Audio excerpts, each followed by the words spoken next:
Hi, this is Kevin from MaximizingEcommerce.com. I help people start and grow e-commerce businesses. In this video, we're going to talk about some trends in the world of e-commerce. So one of the things I want to start off with in this video is just thanking the folks over at BigCommerce for putting together what I thought was a really good and insightful study that got really granular as far as all kinds of different trends.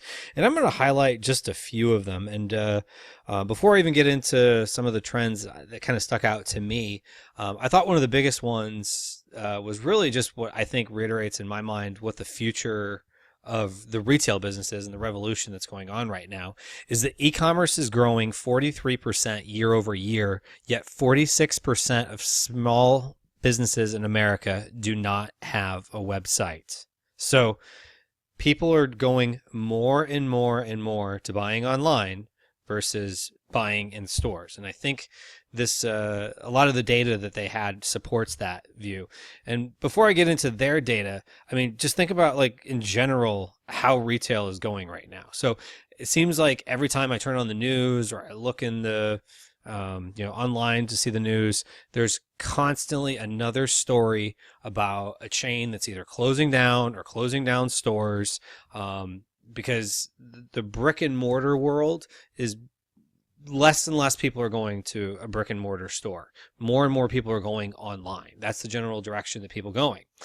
And if you look at it, the biggest company out there online, which is Amazon, is now worth more than Sears, Macy's, and Target combined. I mean, just think about that for a second. I mean, growing up, those were three major, and they still are, three major legacy companies when it comes to like the brick and mortar in-store experience, that have all had, a long storied history.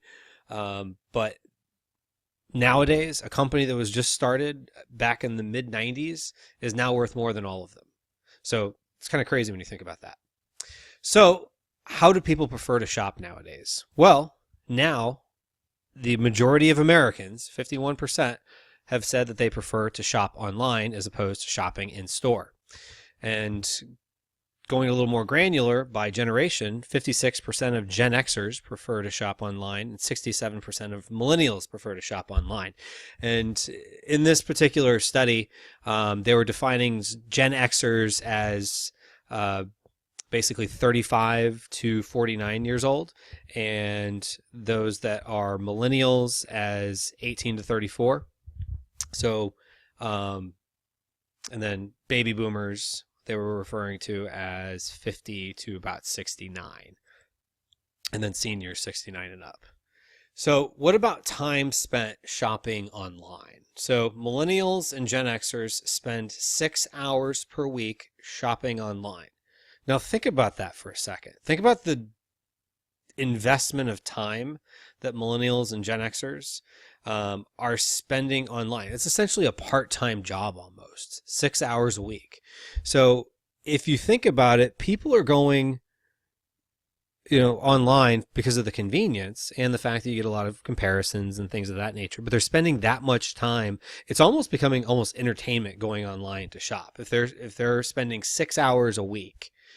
Now, baby boomers spend 4 hours a week. So really what I think this is telling us, based on what we saw in the last slide as well as this, is if you really think about it, if you are focusing on e-commerce, your bread and butter market is going to be more so millennials and Gen Xers, although you don't want to count out baby boomers and seniors. They're still spending money online.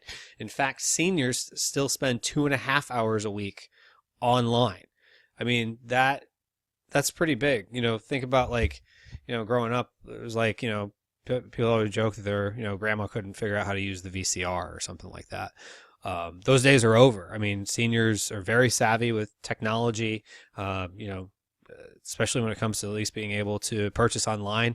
The fact that they're doing 2.5 hours a week on average says people are getting more and more comfortable with the notion of purchasing things online. I remember when the internet first kind of got to be a big thing back in the 90s and early 2000s, there was a concern with, would people be comfortable with putting their credit card information in online?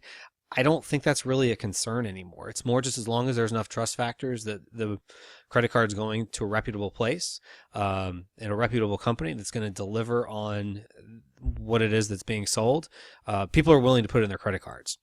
And also, when it comes to time spent online, what was interesting is men and women both average 5 hours a week. So there was no gender divide as far as who's spending more time shopping online. Both genders were the same, according to the study. So, spending habits. Americans spend about 64% of their shopping budget in the store and 36% online. Now, that was interesting. I didn't really see the story go into a lot of depth on explaining that, but I would venture to believe, and this is just a theory of mine, and maybe somebody from BigCommerce can tell me that was not what their data was saying, but I ventured to believe that that was more because people spend so much time still doing their grocery shopping at the store.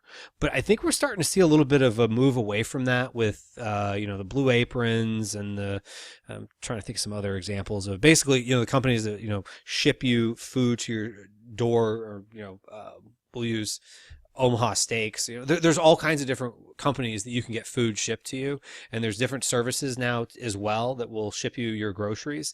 So I think people are even starting to do that a little bit more away from the store as far as buying their groceries. But still, the majority of the money is still spent in store. So I think what that really tells me is there's a lot more room to grow with the e-commerce side of things, because it's in a general positive trend as far as e-commerce versus in-store. Because it's not like people aren't buying things as much as you hear about stores closing.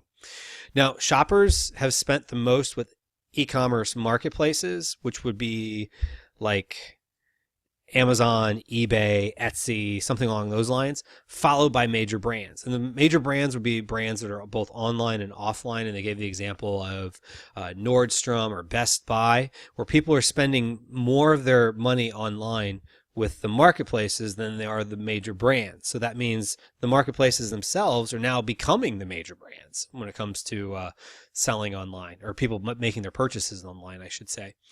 And also, nearly half of online purchasers first turn to a mass marketplace when buying online. So those mass e-commerce marketplaces, or you'd be thinking of, the Amazons and whatnot. So think about that. People go to Amazon sometimes just to start their research. So they may buy it somewhere else, but they're going to first look on Amazon to see what it costs, and also what people are saying. And I think that's one of the reasons why Amazon is so successful, because they have the rating system that people want to see what is the ratings of what other people have to say. People take a lot of value into that social proof element of what others are saying and how others think. And if other people think this is a good product, then this must be a good product. So there's a lot of that. And so Amazon does provide a lot of social proof. So even if people go to another marketplace, they're going to buy on Amazon. So if you're not selling on Amazon, I would highly recommend that you start, just because so many purchasers start on mass e-commerce marketplaces. Now, this didn't list Amazon specific, but I mean, let's be honest. Where do people start? Now, how often do people buy online? Well, I thought this was interesting. So in America, 95% of Americans shop at least yearly. 80% do so at least monthly. Now, that difference of 15%, I'm going to venture to say, is probably going to be around the holidays. If you've not sold online during the fourth quarter, you're going to find it's insane. So if you have any sort of product that even remotely lends itself as something someone would give to someone else, you're going to see probably 3, 4, sometimes even more X or more times whatever your sales are the rest of the year. My first year, I started selling in February, and then when I got to fourth quarter, just the time between Thanksgiving and Christmas, I sold as much as I had sold the rest of the previous time of the year, which I thought was pretty crazy. Not necessarily everyone sees that, and some of it was, you start off a little bit slower and you build up traction. But more than anything, a lot of people are buying around the holidays. Well as monthly, 30% of Americans shop at least weekly, and 5% of Americans shop online daily. I will venture to say, and it didn't say this, but this is a little bit of a wild guess on my part. The people that are in this weekly to daily range, I bet a high percentage of those people are Prime members on Amazon and probably do a lot of their daily to weekly shopping on Amazon because they're getting free shipping. They get it pretty quickly. If they live in a metropolitan area near one of the fulfillment centers, sometimes they get it the same day, or they at least get it 2 days later. So again, if you're not on one of the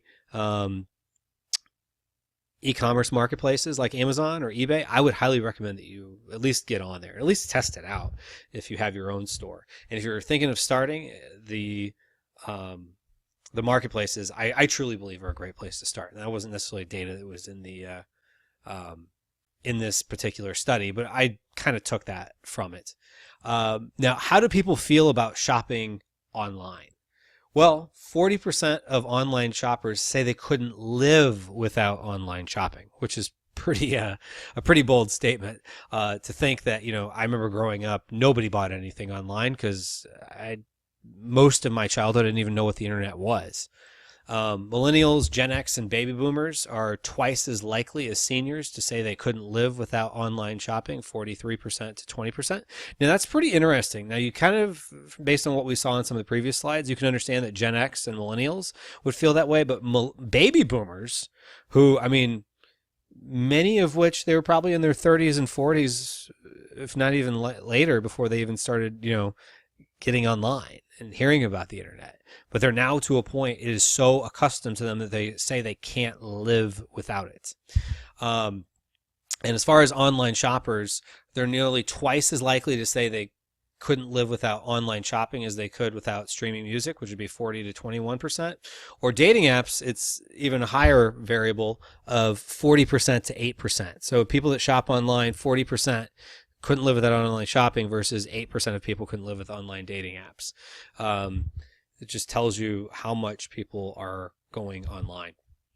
Now, what is all of this telling us? Now, more than anything, I think this is telling us that now is a great time to be in e-commerce.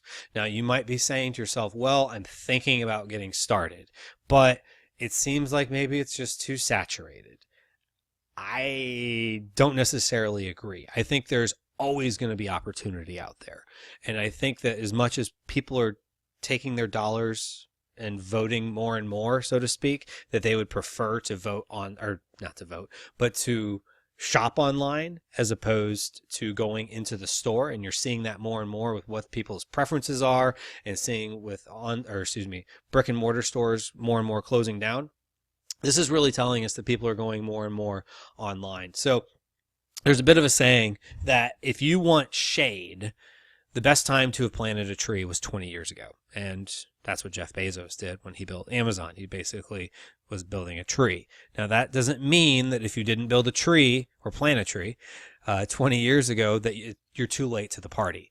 Because the best time was 20 years ago when it came to being in e-commerce, as well as planting a tree 20 years ago would have given you the best shade. Again, in both scenarios, if you didn't take that action 20 years ago, the best time to do it, second best time anyway, is now. So more than anything, get started if you're thinking about this. Did you find this video helpful? If you did, I would ask that you click the thumbs up button down below, as well as subscribe to the channel so that we can keep you informed as more videos get uploaded. And if you have any questions, feel free to ask your questions in the comment section down below, or leave any feedback or comments. I try to respond to as many of them as possible, and I definitely try to read all of them. And also, feel free to visit us at www.maximizingecommerce.com and sign up for exclusive tips and resources. So more than anything, I just want to say thank you for making it all the way to the end of this video, and have a great day.